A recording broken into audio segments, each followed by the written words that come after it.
Hello, my name is Tamara Fowler, and this is my project on gender dysphoria in children. Gender dysphoria is also known as gender identity disorder. Gender dysphoria was formally classified in 1980 in the Diagnostic and Statistical Manual of Mental Disorders. However, in 1980 it was referred to as gender identity disorder. Only since 2005 has it been called gender dysphoria. The reason for this change is the stigma that gender identity disorder has. The stigma that the person has something wrong with them, that they have a disorder. Instead, gender dysphoria just simply states that there's an incongruence between how they were born and who they are on the inside. Also, in society, we've come up with terms to make gender dysphoria easier to talk about and more socially conforming. These terms include gender variant, gender non-conforming, gender creative, and gender independent. In order for a child to be diagnosed with gender dysphoria, they must be diagnosed by a team of doctors that includes a physician as well as a mental health specialist. Signs and symptoms. There are two criteria for diagnosis into gender dysphoria. The first, criteria A, and the most important in this one is the insistent, consistent, and persistent, meaning that the child is all three, insistent, consistent, and persistent, that they are the opposite sex. They can demonstrate this in three of the next four ways, including cross-dressing. Cross-dressing is when gender-born males prefer to dress as girls, or when gender-born girls prefer to dress as males in male clothing. The next, playmates of the intended gender. Children with gender dysphoria tend to have playmates of their intended gender. So gender-born males that have gender dysphoria tend to play more with the girls. Not only do they play more with the girls, but they also prefer the games and pastimes of the girls. And this is our third one, games and playmates of the intended gender. So gender-born males with gender dysphoria like to play with dolls and dress up as princesses. The last one, and probably the most profound, is the statement. Children with gender dysphoria will often state that they are their intended gender. In other words, a gender-born male will state, "No, I am a female, I am a girl." Criteria B is very similar to criteria A in all except one aspect.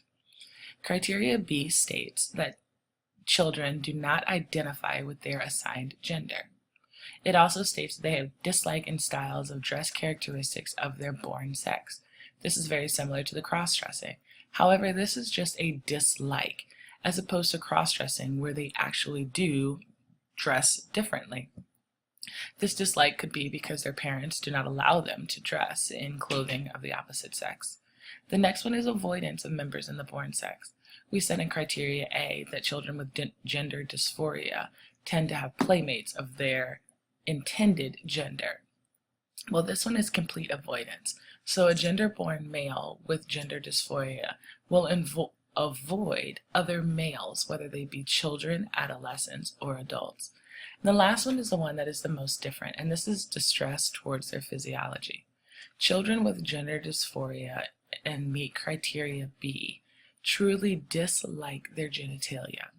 For instance, males with gender dysphoria will hold their penis, hide their penis, wish their penis was gone, say that one day a fairy or someone will come and take their penis away, and they have a lot of distress and bad emotion towards their born genitalia.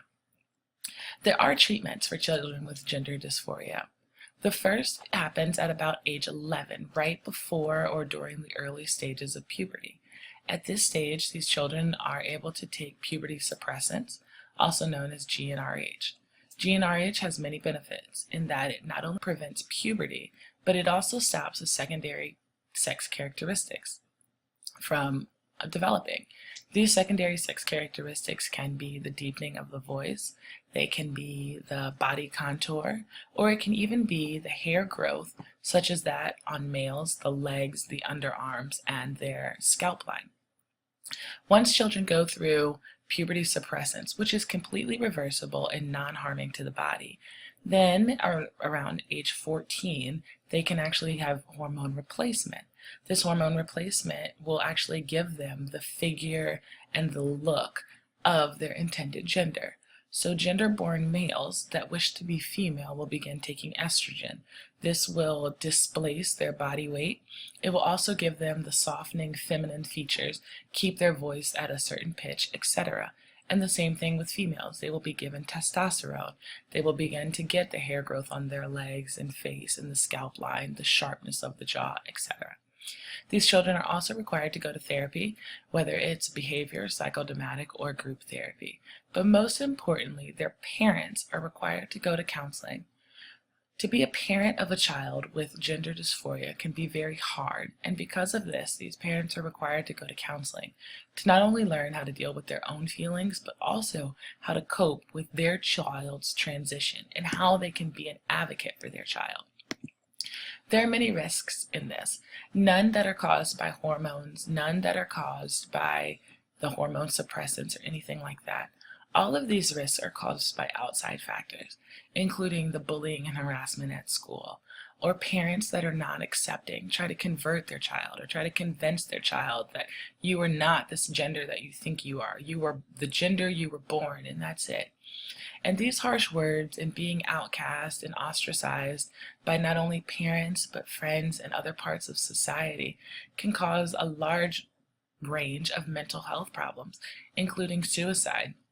The suicide rate for children with gender dysphoria is slightly over 40%, as well as substance abuse and sex abuse. Children with gender dysphoria tend to lash out and try to find ways to cope with not being who they truly are, therefore experimenting with drugs and sex, leading to things like overdosing and HIV and/or STIs.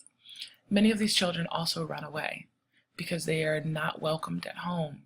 They are not accepted for who they are at home. Therefore, they leave the home and they run away. In our social and cultural environment where we are today is much different than it was in the 1950s. In the 1950s, sure, there were men that would cross-dress and be women, and we called them transvestites, and we were very rude and they were very taboo.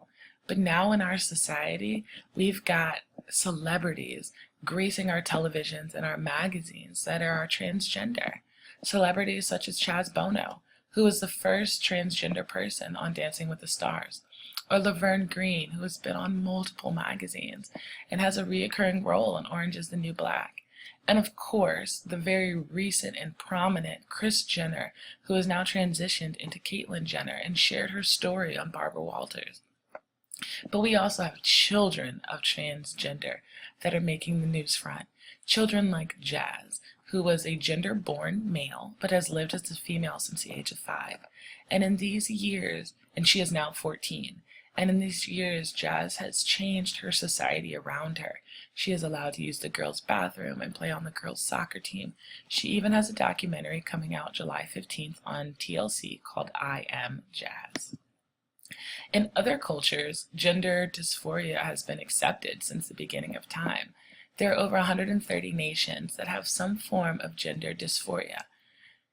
For instance, the Fa'afafini in Samoa, they are gender-born males that live as females, and they have their own roles in society.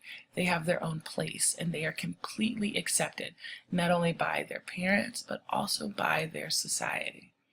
This also happens in Thailand and in Laos. We've talked about how gender dysphoria in children leads to suicide. Well, in 2014, there was a girl named Leah Alcorn, who was a gender-born male, who decided to commit suicide, but not just commit suicide so that she would be left and she wouldn't be here on Earth, but commit suicide to make a statement that gender dysphoria does exist in children and that children are suffering with gender dysphoria. Leah's parents were not open and welcome to her dysphoria.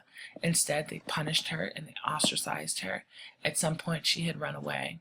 But Leah left a note right before she died that basically says being different is okay and that society should accept us.